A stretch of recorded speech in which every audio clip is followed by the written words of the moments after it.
Olá, tudo bem? Estamos começando mais um ADMcast, o podcast do CRA São Paulo, que você acompanha também pelo Spotify.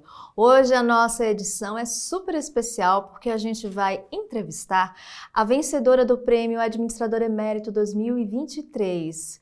Prêmio que é a maior honraria concedida pelo Conselho Regional de Administração de São Paulo.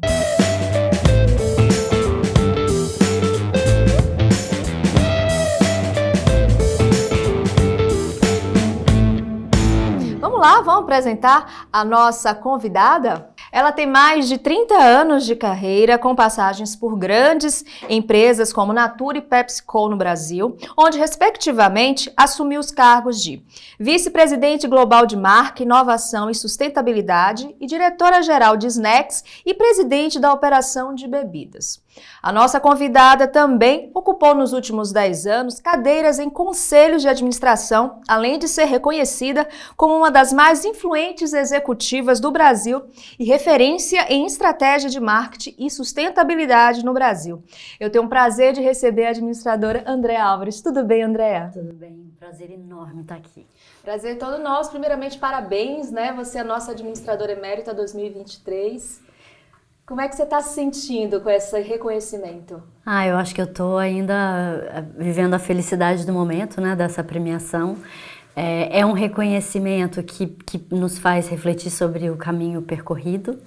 E no meu caso são 30 anos de caminho percorrido, então muito feliz e também de fazer parte dessa galeria de personagens que de alguma maneira impactaram o Brasil e o cenário dos negócios e da administração.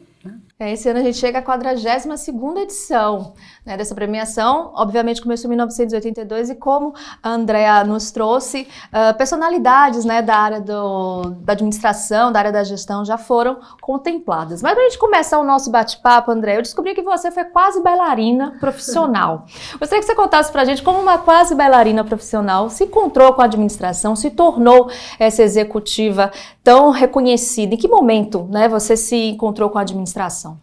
Bom, na verdade eu deixei de ser bailarina porque eu tive uma tendinite no tendão de Aquiles. Eu tinha até ganho uma bolsa para estudar em Londres. Realmente a minha vida estava assim meio que focada em ser bailarina clássica e o destino não quis.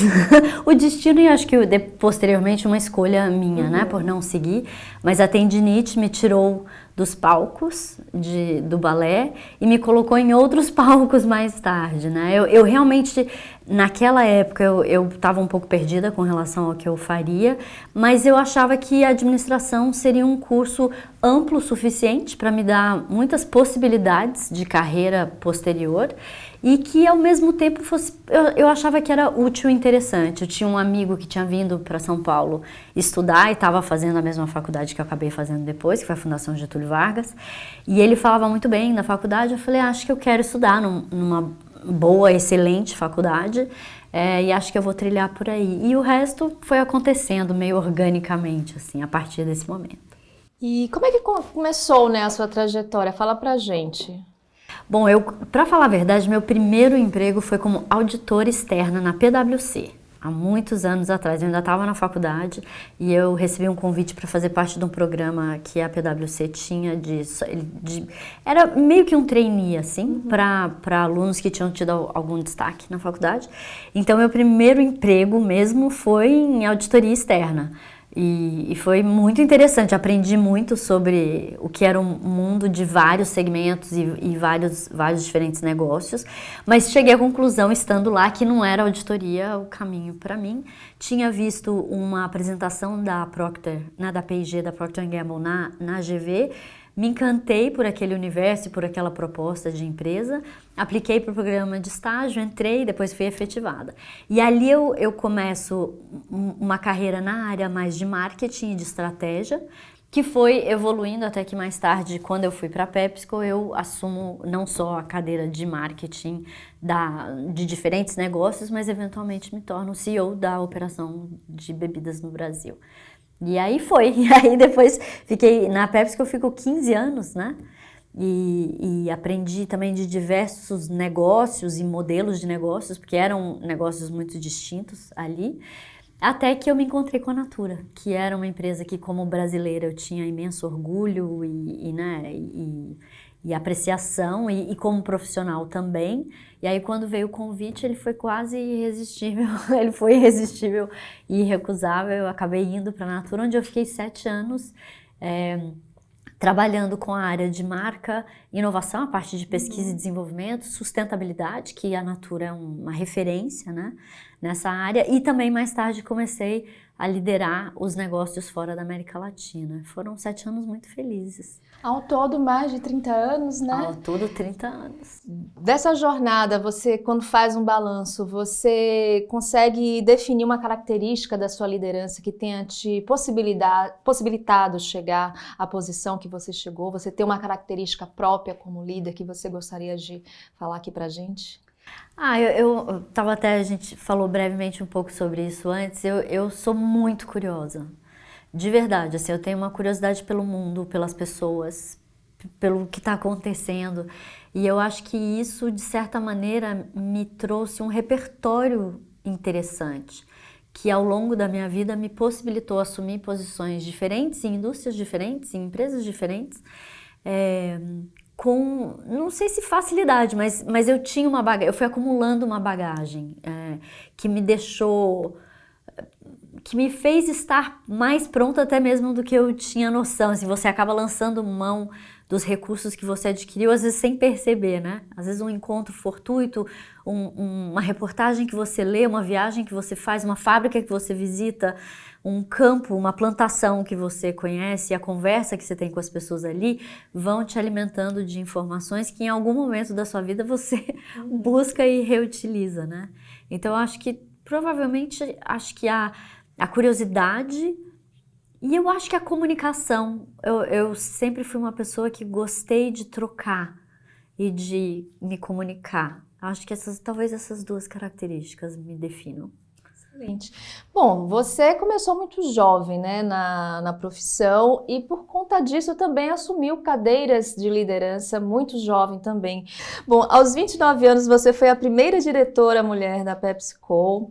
Aos 39 anos ainda na PepsiCo, você foi presidente da área de bebidas, né? Como é que foi isso para você? Como você chegou nessas cadeiras? Como é que você estava se sentindo? E se o fato de ser mulher te trazia algum receio ou as dificuldades te motivavam, né?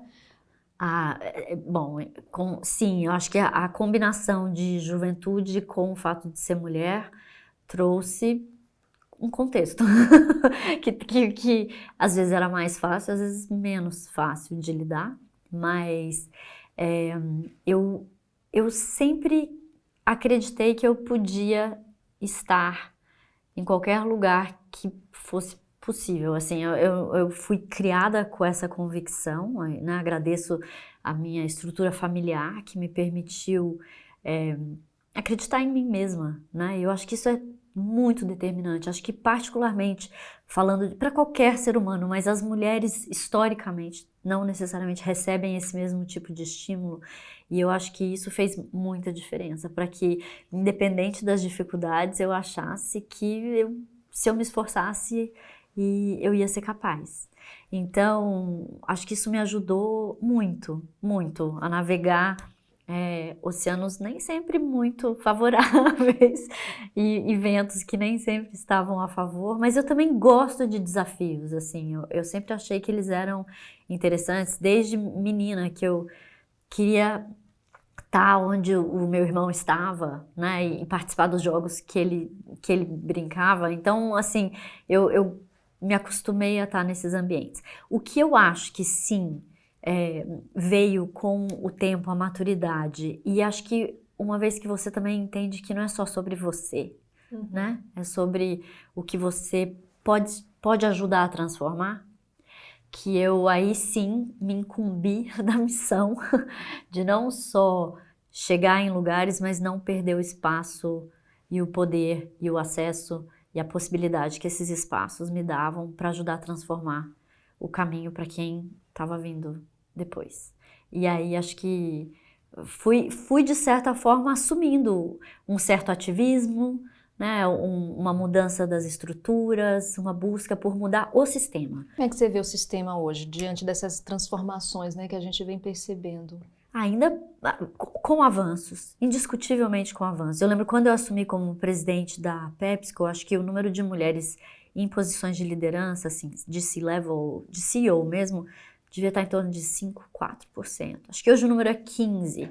Né? Então, assim, cresceu, mas ainda é pífio se a gente for pensar na representatividade das mulheres no mundo e no que elas representam em termos de tomada de decisão. Maioria, né? Sim.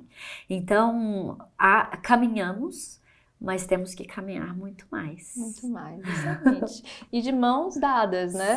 Sim, eu acho que isso também é uma desconstrução que nos últimos anos da rivalidade as mulheres conseguiram fazer, né? De desconstruir essa ideia, eu acho, desenhada para nos fazermos acreditar que a gente competia uma com a outra. E não acho que é assim, acho que a gente tem muita vontade de ajudar umas às outras. Sempre, não sei se todas, mas eu acredito que a maioria sim. Então, vamos acreditar nessa colaboração e parceria. Com certeza. Bom, desde abril desse ano, você assumiu a presidência do Conselho Deliberativo do Instituto Ethos. Eu gostaria que você falasse um pouco mais sobre o Instituto e também, na sua opinião, quais são as grandes dificuldades hoje para as empresas colocarem em prática, né? Conceitos que são desenvolvidos em seus planejamentos na área de meio ambiente, na área sociocultural. Por que a gente às vezes vê o discurso, mas não vê a prática?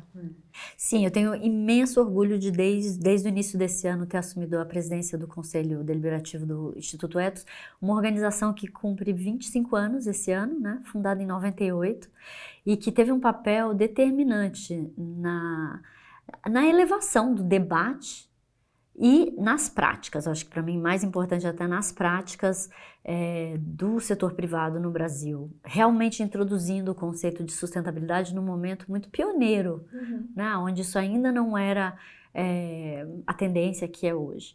E ao cumprir 25 anos, o Ethos continua com essa missão de influenciar através dos instrumentos e da consciência, e do repertório e do pensamento de vanguarda com relação ao papel do setor privado e dos negócios na construção da sociedade da qual a gente faz parte, mas também influenciar as políticas públicas que podem ajudar a acelerar essa mudança de comportamento, né? E os estímulos que hoje incentivam os indivíduos e as empresas no seu dia a dia.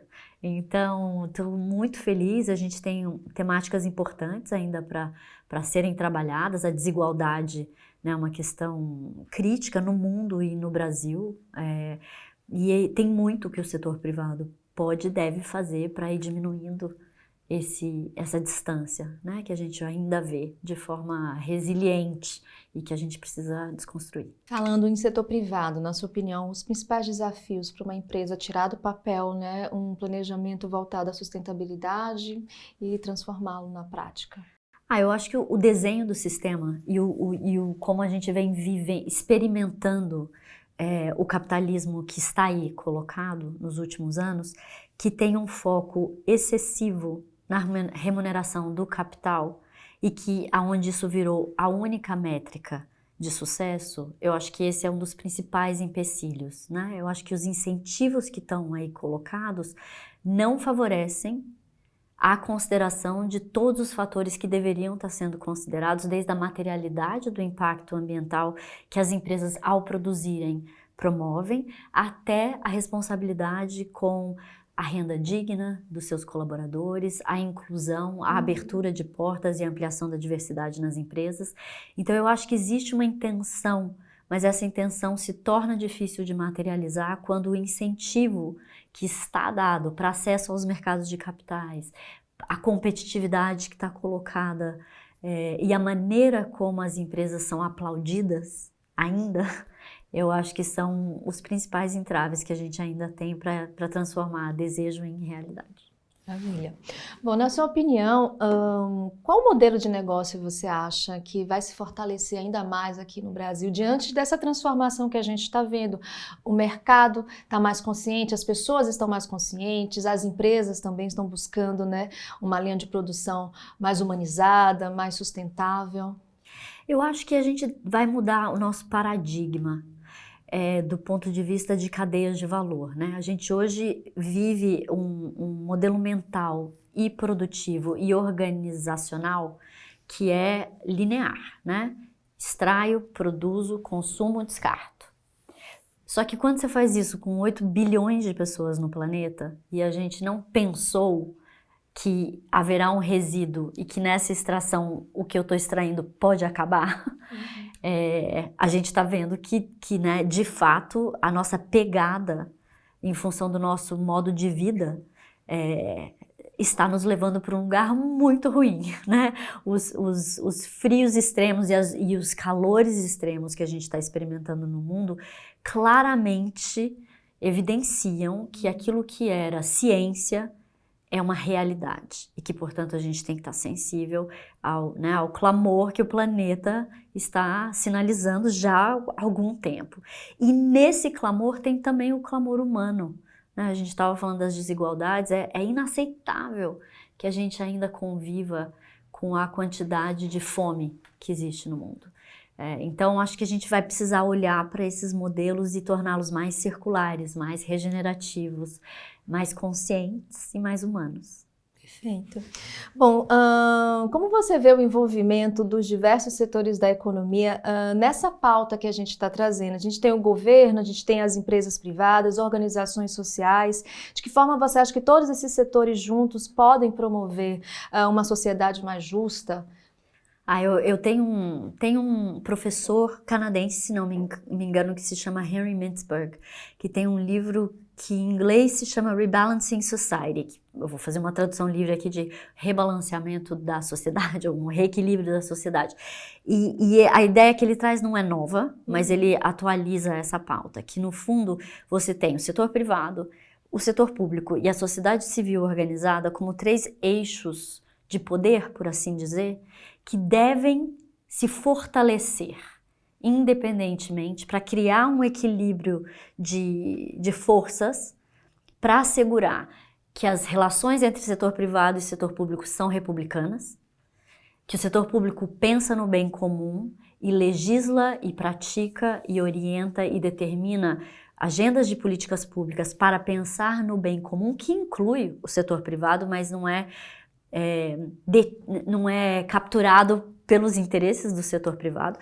Um setor privado consciente do seu papel, responsável e que também estabelece relações republicanas com o setor público, e uma sociedade civil absolutamente consciente, com capacidade associativa e de manifestação de voz para assegurar que é também um contrapeso para esses 2 setores.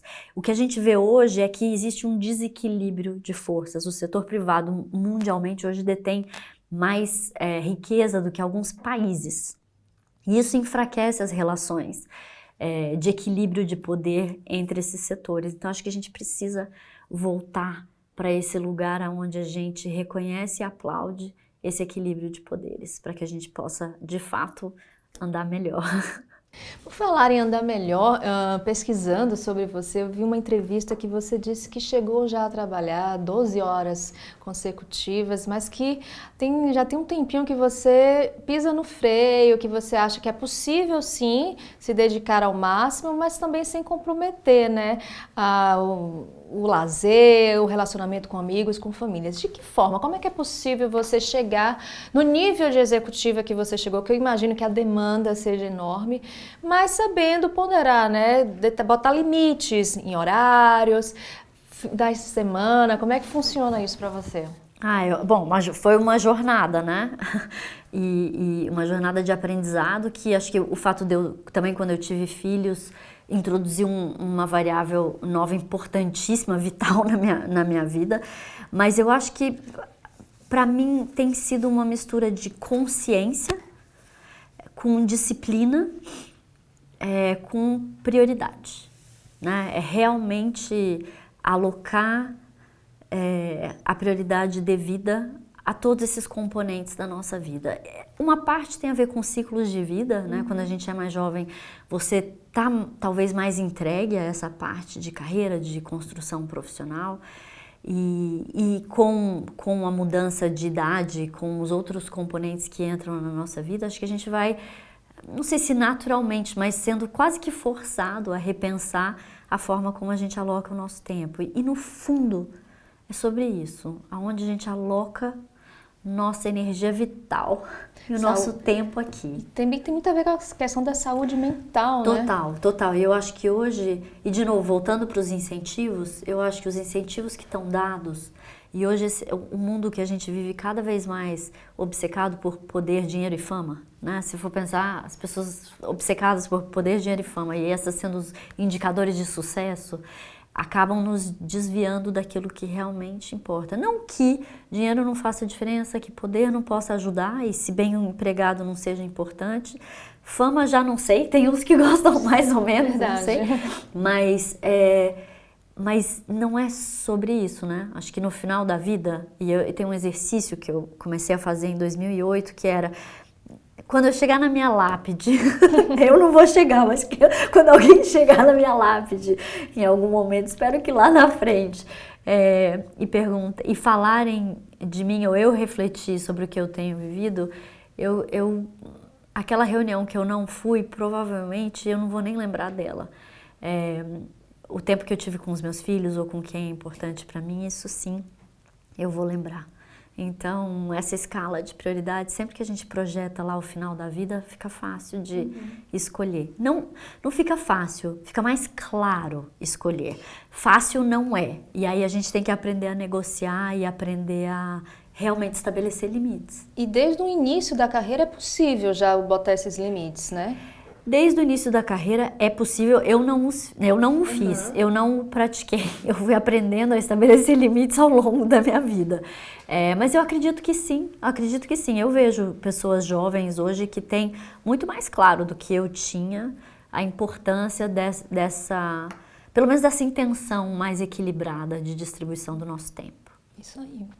Bom, maternidade, né? Fala um pouquinho pra gente sobre a relação maternidade e executiva. Como é que você conseguiu conciliar, né, essas duas fases, digamos assim, tão importantes da sua vida? Eu tive 3 filhos, né? Que na verdade agora só a última que ainda é uma adolescente, assim, quase já adulta, mas estão com 24, 20 e 16. Então eu fui mãe numa época onde não era tão comum assim não tinha tantas referências de mulheres sêniores que tinham filhos e conjugavam, né? Faziam esse equilíbrio. Graças a Deus, eu venho de uma família onde minha avó sempre, né, teve uma atividade ou profissional ou era muito ativa, minha mãe também sempre foi essa referência, então isso para mim não era um paradigma que eu tinha que quebrar, de que, né, dava para ter uma vida pública e uma vida privada ativas. Não quer dizer que foi fácil, e eu acho que a maternidade me ensinou muito e me transformou profundamente, né? Então eu tive que recalibrar e renegociar a minha vida profissional depois que a Júlia, minha mais velha, nasceu. E a cada novo filho era uma nova negociação em termos de como conciliar cada vez mais coisas igualmente importantes. E o que eu acho que eu aprendi a fazer é, primeiro, abrir mão da ideia de perfeição, né? Não dá para ser nem a mãe perfeita, nem a profissional perfeita. Você vai ser o melhor que você consegue ser. E isso tá bom. Você se cobrava muito? Ah, sim. Que tem essa questão da cobrança. Sim, a gente né? se cobra, a gente quer ser excelente no trabalho, quer ser excelente mãe. E às vezes essas coisas são irreconciliáveis mesmo. Mas eu fui aprendendo a lidar com o tempo. E quase que fosse um banco de créditos e débitos assim que eu tinha de ir alternando. Então eu costumava dizer que em 24 horas eu não sou uma pessoa equilibrada, mas em uma semana talvez eu consiga equilibrar minha vida. Então uma segunda-feira que eu tive que ficar até mais tarde, às vezes na terça eu saio um pouquinho depois, ou eu vou buscar na escola, ou eu ou às vezes eu viajava muito, então quando eu voltava eu não ia trabalhar no dia seguinte, eu ficava em casa. Então, e eu tinha coisas que para mim eram sagradas. Aniversários, visita no pediatra, apresentação escolar, né? Isso para mim era inegociável. Eu punha no calendário no início do ano e era isso. As coisas entravam depois, né, dessas prioridades. Acho que isso também ajudou. E terapia, para me aprender a lidar com a culpa que eu fui aos tempos deixando para trás e entendendo que eu tinha sido o melhor que eu dei conta de ser. Esse ano a gente está trazendo, André, no Enquadro, o termo algoritmo da empregabilidade, o tema principal. Que a gente sabe que a transformação está aí muito por conta da tecnologia e está atingindo toda a sociedade. Eu gostaria de saber, na sua opinião, o que para você torna uma pessoa ainda dentro dessa empregabilidade, diante de como ela consegue se manter na empregabilidade diante de todas essas transformações? Como se tornar ainda uma pessoa interessante para o mercado de trabalho, diante de todas essas mudanças? A gente já está falando aqui um pouco até de questão de aprender aqui, desaprender ali. A gente sabe que não pode parar de estudar, então tem essa cobrança também. Então, toda essa discussão sobre inteligência artificial, ela é quase ficção científica, só que ela está aí, né? Ela já está acontecendo e vejo meio como inexorável mesmo a entrada dos algoritmos na execução de muitas tarefas que hoje são feitas por pessoas.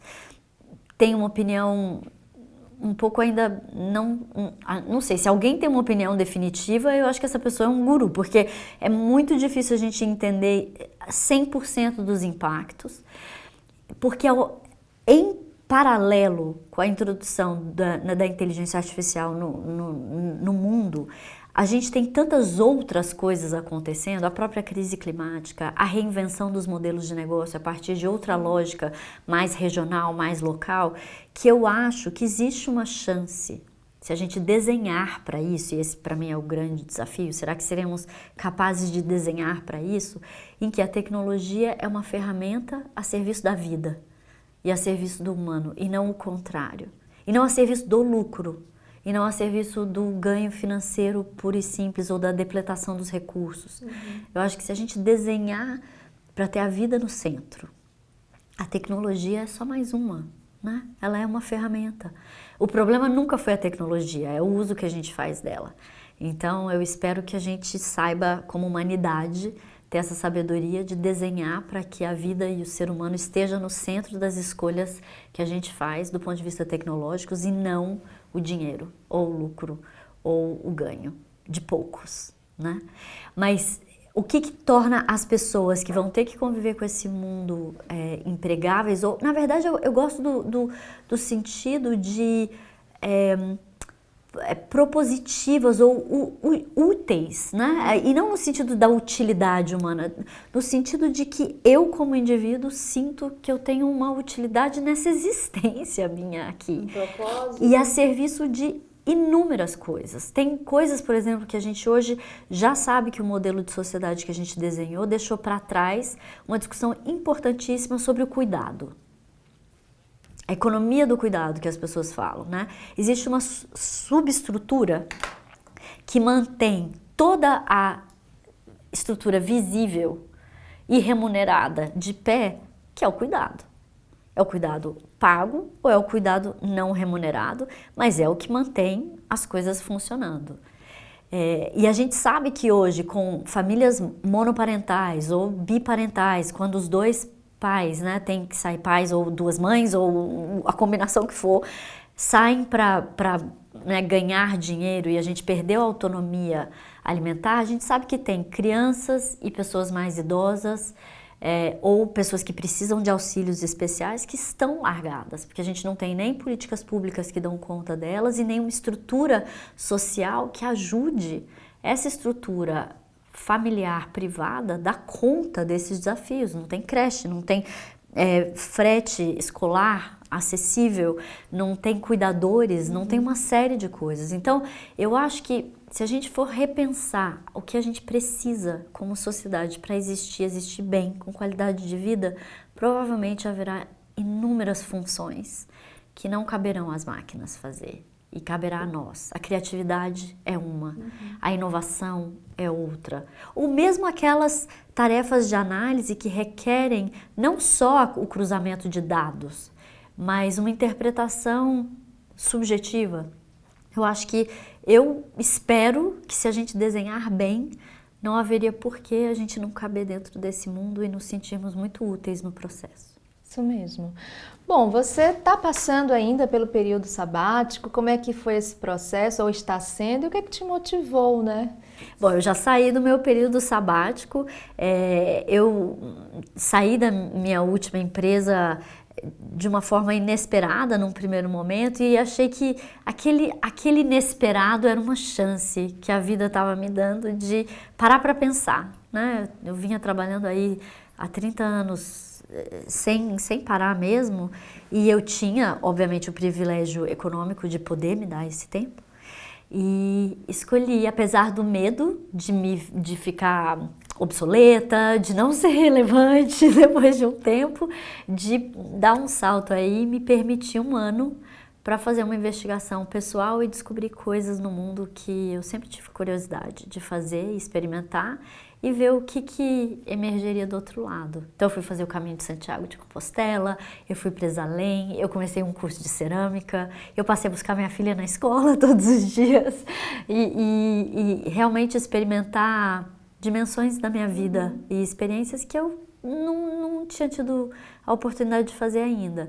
E foi incrível, foi uma jornada de autoconhecimento que acabou me levando para várias das coisas que eu estou fazendo hoje. Então eu estou como presidente do Conselho do Ethos, eu estou em 6 conselhos diferentes, ou como advisory ou no conselho mesmo, a maioria fora do Brasil.